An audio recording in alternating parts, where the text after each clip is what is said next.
Você está sintonizado no Agenda Econômica da TV Senado.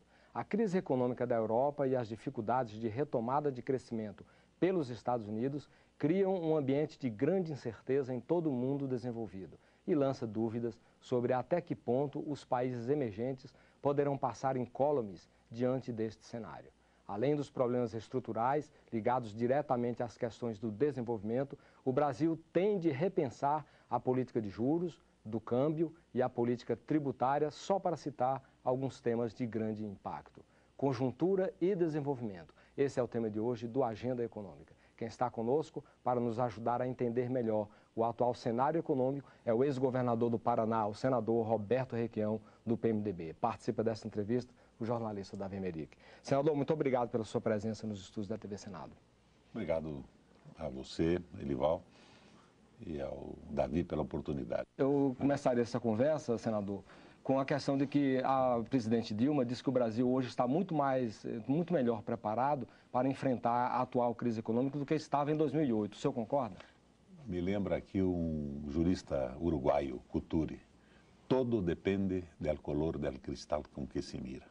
Nós temos mais reservas, mas ontem na tribuna, o ex-presidente da CNI, o Armando Monteiro, colocou alguns dados bem interessantes.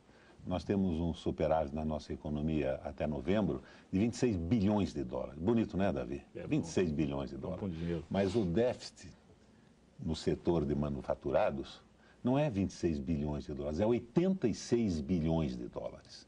E há 5 anos atrás, o déficit era 6 bilhões de dólares. Então, nós estamos num processo de primarização da nossa economia.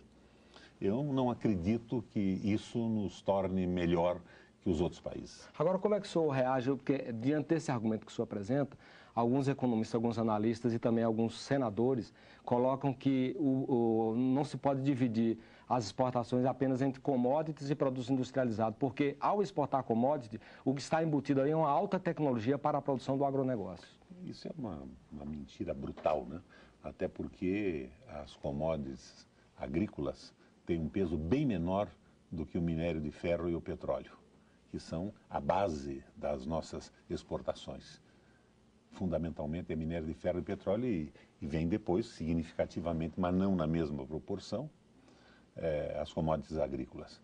Então, tapar o sol com a peneira, esconder a realidade não leva a nada. O Brasil está melhor do que antes? Está. Temos reservas significativas. Eu diria que nós estamos primarizando a economia. Sim, mas veja bem, não há uma involução do desenvolvimento industrial. O que não existe é um crescimento do desenvolvimento industrial na mesma ordem das exportações. Bom, tecnologia embutida no agronegócio, meia verdade. Não aumentou 1 quilo o peso das exportações de produtos agrícolas. O que tem aumentado é o preço. Então, nós não estamos com uma produtividade mais alta e nem o processo de incorporação tecnológica é tão fantástico assim. O que existe é uma demanda chinesa apreciável, né? 13,5% nos últimos anos de crescimento econômico, que levou a encomendas brutais de commodity e a elevação do preço. Mas e agora? Quando os Estados Unidos entra em crise e o principal mercado dos Estados Unidos é a China. A China vai comprar menos. Isso vai significar que vamos vender menos, ou pelo menos vamos vender por menor preço se ela nos der preferência nas compras. Então, a situação não é esta maravilha. Mas eu acho que a presidente tem tomado algumas medidas interessantes. E acredito que até... Por exemplo? Tem tomado, por exemplo, redução de juro, né? Eu acredito que nós vamos rapidamente a 9%. Gostaria que fosse muito menos. Redução de impostos, medida interessante também. Mas nós já estamos com 50% das famílias, as famílias endividadas, até 50% da sua receita. Isso é bom? Então diz, não, mas no mundo inteiro é assim. Não com os juros brasileiros. É verdade. Né? Nós estamos fabricando um subprime brasileiro, que foi como os Estados Unidos entrou na crise. Né? Congelou o salário por décadas, não aumentava o salário dos trabalhadores, o mercado interno se retraiu e eles resolveram com engenharia financeira. Subprime, empréstimos de juro alto e longo prazo. Só acho que pode correr um chabu aqui no Brasil nessa... É o empréstimo consignado, que não tem em valores absolutos a significação que pode parecer à primeira vista, mas ele é preso na veia. ele tem uma velocidade incrível para pega um setor processar. sensível Pega um setor sensível para ceder. E se é 50% o endividamento médio, como será o endividamento da classe C e D hoje, especificamente? É uma pergunta para o Márcio Portman responder para nós. Então, nós não estamos numa situação fantástica. O discurso da Dilma é perfeito, o discurso do Manteiga é perfeito, mas as medidas estão vindo tarde e muito tíbias, muito leves, na minha opinião. O senhor fala que o país está num processo de primarização. Quais seriam as medidas que o governo poderia adotar mais para tirar o país dessa linha? Já devia ter adotado há um tempo atrás. Eu sempre cito... O Plano Brasil Maior não resolveu um pouco isso, não? O Plano Brasil Maior não foi mal. Eu, inclusive, acho que algumas medidas tomadas pelo ministro da Inovação Tecnológica, o Mercadante, são muito boas. Eu acho que é um dos bons ministros que nós temos no governo. Mas vamos voltar a uma análise da história da economia do mundo. O que é que se pretende para o Brasil hoje? Eu estou vindo da Eurolat, em Bruxelas, com os parlamentares do mercado comum europeu. Eles nos querem produtores de matéria-prima e mão de obra barata, que era a mesma coisa que a Inglaterra, através da Companhia das Índias, queria dos Estados Unidos na independência. O que o George Washington fez?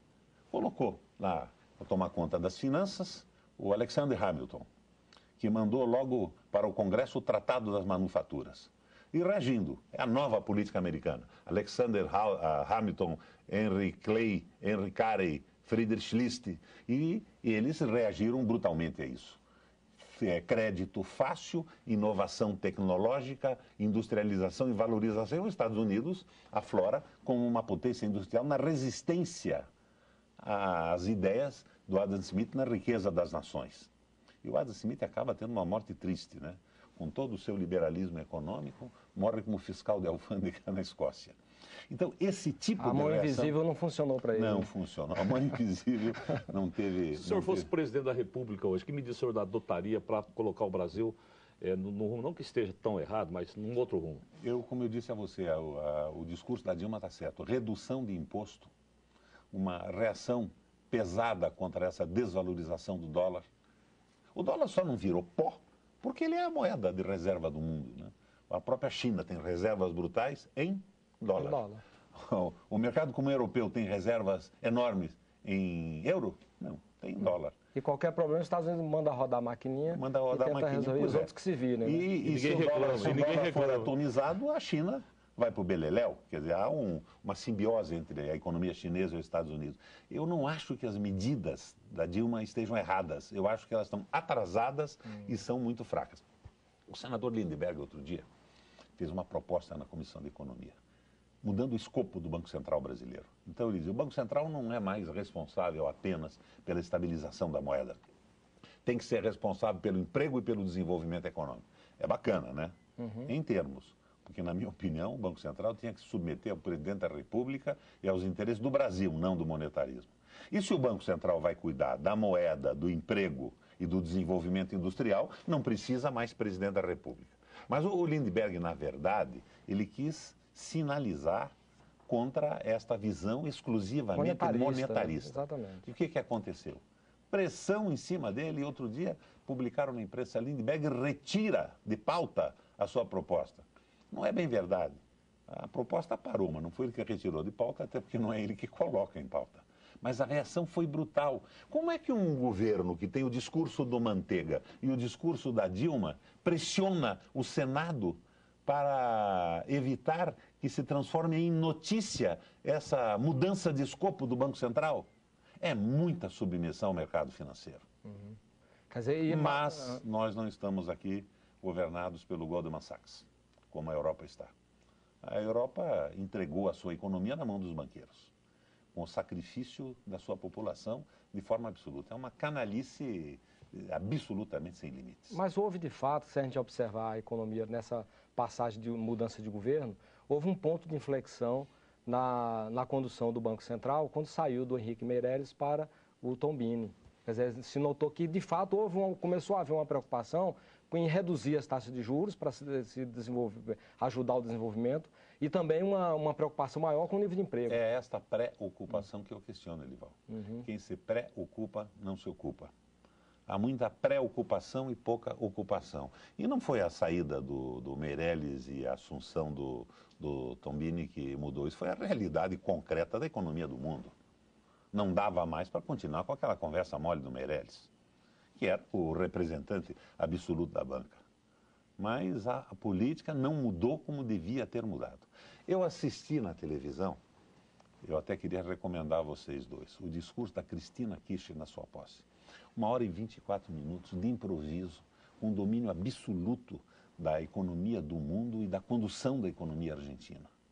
E qual é o lead desse discurso? Exemplo, o líder desse discurso, bom, ela analisou a origem da crise toda, que na opinião dela, do Magnus Rainer, por exemplo, que é o principal economista do mercado comum europeu hoje, o inglês, é a desvinculação da produtividade e aumento do salário.